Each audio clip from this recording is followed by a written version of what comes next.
மரபணு மாற்றம் அப்படின்றது நிறைய பேருக்கு தெரிஞ்சிருக்கு, நிறைய பேருக்கு தெரியாமலேயும் இருக்கு. மரபணு அப்படின்றது என்னன்னா, ஒரு தக்காளிக்குள்ள ஒரு தேள்னுடைய ஜீனை புகுத்தி அந்த தக்காளியை தாக்க வர்ற பூச்சிய அந்த செடியை தாக்க விடாம பண்றது அப்படின்ற மாதிரியான ஒரு scientific it's in testing stage. அதை நம்மளுடைய இந்தியாவுக்குள்ள கொண்டு வரணும் அப்படின்னு பாக்குறாங்க. நிறைய 90% ஆஃப் யூரோப்பியன் கண்ட்ரிஸ் வந்து இது பேன் பண்ணியிருக்காங்க. GM ஜெனட்டிக்கலி மாடிஃபைடு ஃபுட் எங்களுடைய கண்ட்ரில நாங்க உற்பத்தி செய்ய மாட்டோம், எங்களுடைய கண்ட்ரிக்கு நாங்க கொண்டு வர மாட்டோம் அப்படின்னு சொல்லிட்டு இது நம்மளுடைய கண்ட்ரிக்குள்ள கொண்டு வந்து புகுத்தணும் அப்படின்னு MNCs ட்ரை பண்ணிட்டு இருக்காங்க. அதுக்கு உடந்தையா நம்மளுடைய சென்ட்ரல் கவர்மெண்ட் இருக்கு. இத வர விட மாட்டோம் அப்படின்னு ஒவ்வொரு குடிமகனுக்கும் சொல்ற உரிமை இருக்கு. சொல்லணும், போராடணும், நம்ம இதை விடக்கூடாது.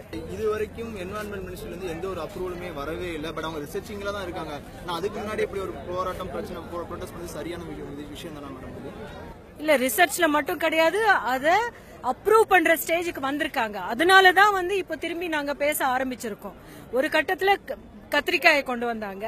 கத்திரிக்காயை கொண்டு வந்த போது இது சரியானதா இல்லையா அப்படின்னு தெரிஞ்சதுக்கு அப்புறம் தான் இதனுடைய பயிரை வந்து நாங்க அப்ரூவ் பண்ண முடியும் அப்படின்னு சொல்லி அதை மொரட்டோரியம் போட்டிருக்காங்க. அப்போ கத்திரிக்காய்க்கு மொரட்டோரியம் போட்டுட்டாங்க. அப்போ கடுகுக்கு திரும்பி அவங்க எதுக்கு பண்ணணும்? ஃபர்ஸ்ட் ஆஃப் ஆல் ஒரு பயிரை கொண்டு வந்து அந்த பயிருக்கு சரியா இல்லையான்னு கொண்டு வந்ததுக்கு அப்புறம் தானே அடுத்த பயிருக்கு போகணும். கடுகு புதுசா கொண்டு வந்துட்டு கடுகு புதுசா அப்ரூவ் பண்ணிட்டோம் அப்படின்னா இதுல அப்ரூவ் பண்ணிட்டோம், நீங்க மத்தது எல்லாத்தையும் அப்ரூவ் பண்ணுங்க அப்படின்னு சொல்றதுக்கு ஈஸி ஆயிடும் அப்படின்னு சொல்லிட்டு இது கடுகுக்கு நீங்க அப்ரூவல் வழங்கக்கூடாதுன்னு ரொம்ப நாளா சொல்லிட்டு இருக்கோம். அப்ரூவ் பண்ணிடுவாங்களோ அப்படின்ற ஒரு இடத்துக்கு வந்ததுனாலதான் இந்த போராட்டத்தை தீவிரப்படுத்தி இருக்கோம். 2010 வந்து காட்டனுக்கு, அதாவது பருத்திக்கு வந்து அவங்க வந்து அப்ரூவல் கொடுத்துட்டாங்க. இன்னைக்கு அதோட கல்டிவேஷன் வந்து சைனாக்கு ஈக்குவலா வந்து போய்கிட்டு இருக்குன்னு சொல்லிக்கிட்டு இருக்காங்க. கல்டிவேஷன் எத்தனை பேரு சக்சஸ்ஃபுல்லா பருத்திய கல்டிவேட் பண்ணிட்டு இருக்காங்க அப்படின்னு ஸ்டாட்டிஸ்டிக்ஸ் பாத்தீங்கன்னா தெரியும். அவ்வளோ பெரிய சூசைட்ஸ் நடந்திருக்கிறது விதர்பா இதே பருத்தி கல்டிவேஷன்ல தான் நடந்திருக்கு. எதனால நடந்திருக்கு?